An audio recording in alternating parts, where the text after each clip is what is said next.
Daniel Salzville de motoneige.ca. Aujourd'hui, je vais vous présenter mon bilan d'essai long terme du Ski-Doo Grand Touring LE 900 Ace 2024. Côté moteur, le 900 Ace, c'est un moteur qui fait plusieurs années qui est produit par BRP. Moi, dans le passé, j'ai souvent roulé des 900 Ace, mais turbo, dans le 130 chevaux.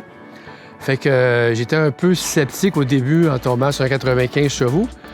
Mais là, tous mes voyages, mes grandes sorties, j'ai été vraiment surpris par la performance du moteur. Ça répond amplement à ce qu'on a besoin en sentier. Il est très, très économique. Il est doux. Il a un très beau son qui est agréable aux oreilles. En toute franchise, ce moteur-là m'a vraiment surpris. J'ai trouvé très agréable puis très, très satisfait de sa performance pour tout l'hiver que je viens de passer. Maintenant, je vais passer au ce que j'appelle le trio, soit le châssis, la suspension, puis les skis. J'ai trouvé que le châssis, il protège très bien contre le vent et les intempéries. Il est bien conçu, puis il est bien équilibré. Puis j'ai remarqué qu'il se marie très bien avec la suspension sur cette motoneige. On a la Air-Motion X en arrière avec amortisseur pneumatique, ACS. Puis en avant, on a la RAS-X. Pour la RAS-X, on peut ajuster les skis selon différentes largeurs.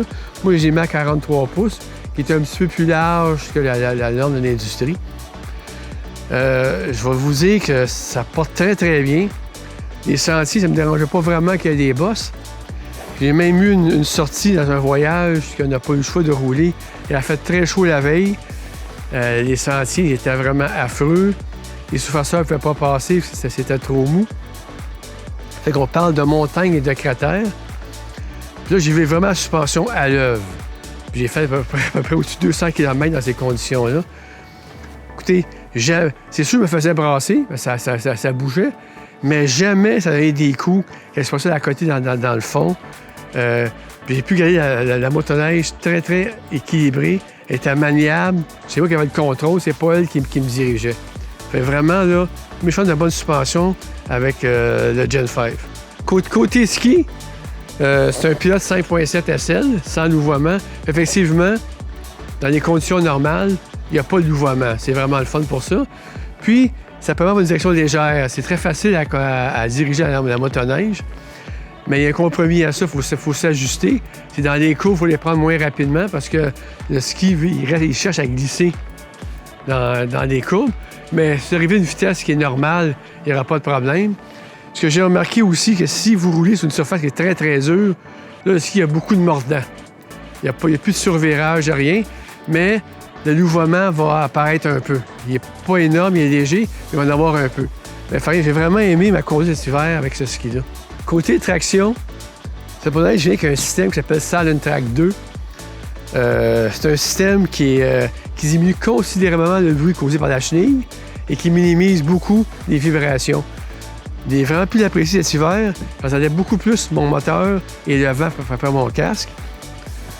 Moi, personnellement, avec les conditions qu'on a souvent de glacé et de neige très durcie, je sais que ce système-là existe cramponné. Puis moi, personnellement, je prendrais une chenille qui serait cramponnée. Cette motoneige vient avec un cadran de 7,2 pouces. Très intéressant comme cadran, c'est une bonne dimension.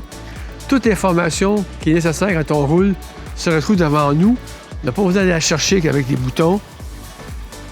Puis la luminosité du cadran varie en fonction de l'éclairage extérieur. Côté contrôle, les contrôles sont bien placés, bien positionnés. Il y a un contrôle qu'on avait des problèmes cette année. Tout le monde s'en est plein aussi, ce que j'ai su par la suite. C'est l'ajustement des poignées du push chauffant. Il y a un bouton pour les poignées chauffantes, mais chaque fois que vous pesez dessus, ça diminue l'intensité. Donc, si vous voulez l'augmenter, il faut diminuer avant de le augmenter. Puis pour le pouce, il faut rentrer dans le menu du cadran, aller chercher le pouce pour l'ajuster.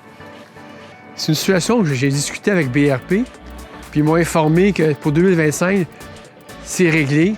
Il va y avoir un bouton qui est unique, qui va servir à tour de rôle pour le pouce et les poignées chauffantes. Lors de la tournée du printemps 2025, j'ai pu essayer un nouveau contrôle sur un modèle qu'il y avait sur place, puis effectivement, le problème est pas mal résolu.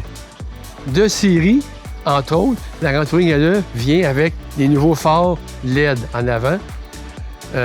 J'ai pas pu les essayer de soir, ça n'a pas donné, mais j'ai remarqué que de jour, j'étais beaucoup plus visible qu'auparavant. Ensuite, à l'arrière ici, vous avez le dossier et les poignées qui sont chauffantes. Le passager a aussi ses propres contrôles pour ses ajustements. Puis aussi, ce qui est le fun, c'est que c'est très facile à enlever. Quand vous voulez en solo, vous ne voulez pas avoir ça en arrière, c'est 3 vis chaque côté que vous enlevez. Facile à enlever quelques minutes. Puis ensuite, ça vient aussi standard avec le coffre en arrière ici, qui rentre beaucoup de matériel à l'intérieur. Puis on laisse une sorte de condition, même dans l'appui. Puis tout demeure au sec. Côté équipement optionnel qu'on a fait rajouter sur la motoneige, il y a le pare-brise ajustable. De série, c'est un pare-brise de 27,5 pouces de haut. Le pare-brise ajustable qu'on a fait installer est de 19 à 23 pouces. C'est les hauteurs que moi je préfère personnellement. Fait que BRP m'en ont fourni un que Motoneige m'ont installé. Puis c'est vraiment l'idéal pour mes préférences à moi. Autre item qu'on a fait installer sur la motoneige pour l'hiver 2024, c'est des grattoirs en neige. Ça, c'est un élément qui est très pratique. Surtout cette année, avec l'hiver qu'on a eu, toutes les sorties que j'ai faites, dépendamment des conditions, ont été très utiles pour refroidir les glissières et le moteur. C'est un item, moi, que je considère qui est essentiel, que tout le monde devrait faire installer sur la motoneige. Pour terminer, j'aimerais dire que malgré un hiver très particulier, j'ai vraiment aimé mes sorties en motoneige. Je la recommande pour ceux qui recherchent une bonne motoneige confortable, qui est agréable à conduire. Le Grand Touring LE 2024 est vraiment le fun. En conclusion, j'aimerais remercier Motoneige Géraud, le concessionnaire BRP de Saint-Mata, pour avoir permis de faire l'essai à cette motoneige. Je vous invite à aller les rencontrer en magasin pour avoir plus d'informations et voir tous les nouveaux modèles et les modèles existants qu'ils ont présentement. Vous pouvez vous rendre sur leur site Internet, Facebook, et vous pouvez aussi nous suivre sur motoneige.ca pour voir tous les motoneiges qu'on a à l'essai et les articles qu'on a à l'essai. Sur ce, passez une bonne fin de saison et on se revoit l'année prochaine.